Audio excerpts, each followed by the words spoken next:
Why do kids quit music? Now, most parents will default to it's because they're lazy, or they're too distracted with video games, they're not disciplined enough, or my favorite, they're not talented enough. But I'm here to tell you that it's none of those reasons.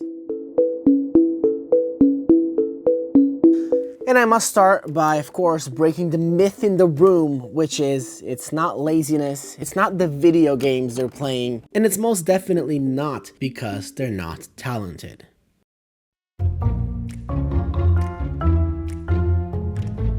Reason number one, it began to feel like a chore. Music starts out as something fun, but the moment it turns into something they have to do, that relationship breaks. Did you practice?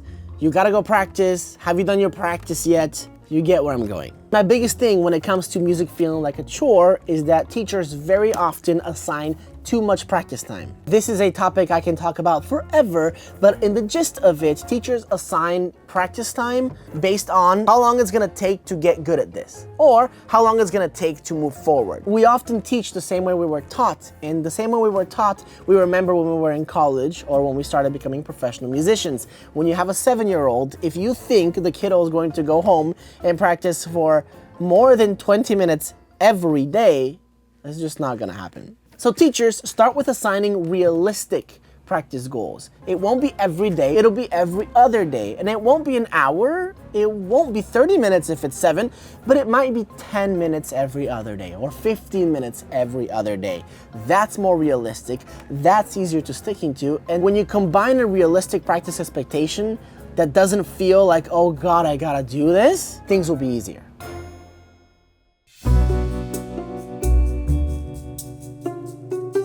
Reason number two is it became difficult too early. Kids are pushed into things they're not ready for, whether that's sheet music that is too hard for them, whether it's too many scales to memorize, or maybe too much music theory all at once. And the thing about kids is, unlike adults that have kind of gone through the ringer of things that are difficult and we've got to overcome them, when things feel overwhelming, kids don't lean in, they actually pull away. A lot of the times, this isn't even the teacher giving the kid too much, but it's actually expecting structure too early. If they're 7, 8, 9 and they're first starting out, or if they're just kind of curious about the instrument, a lot of the times you have to teach them in a much more loose way while they kind of get their bearings and they realize this is what I want to do. So don't be afraid to start a little more sloppy, a little bit less posture heavy, because you're going to show the kid how fun this thing is, and then you will have time to come back and really fix that posture and that technique. Reason number 3 is too much pressure around the instrument. The moment the instrument stops being just music and starts carrying expectations, mom is watching, mom is correcting, now the kiddo is no longer playing music, they're trying not to disappoint. This one goes deeper than just the reason, because a lot of the times that fear of disappointing is what keeps the kiddo in regardless. We have to remind ourselves why the kids started learning music in the first place. It's because they were curious. And reason number 4, their interest changes, and we don't let them.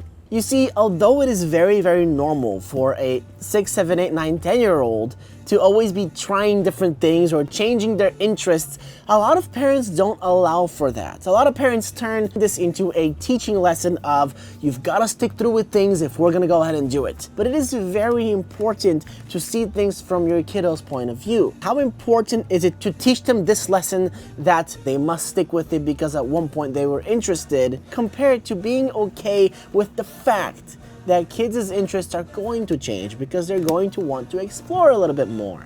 And when you combine all of this, or just some of it, or even just one of them, music becomes stressful, it becomes difficult, it becomes something that is forced. And I'm gonna be very honest, it sounds easy in practice, but it is a very big balancing act of how do we make something that's eventually going to get difficult fun. Any musician will tell you scales are not fun, and the same musicians will tell you that scales is one of those things you gotta practice a lot in order to get good at. And most difficult techniques, whether it's violin and vibrato, or piano and your arpeggios and scales, or saxophone and your tonguing technique, they're all gonna be difficult and they're all gonna require you sitting down and for an hour straight just doing it over and over and over again. The reality is that's gonna happen at some point. So how does a teacher, or there we go, a parent, going to balance having to do this practice yet keeping it fun and not making sure the kid feels forced? It is a balancing act and it's not easy. Remember, the goal isn't to make sure your 8-year-old sticks with music. The goal is to make sure they never feel like they have to run away from it.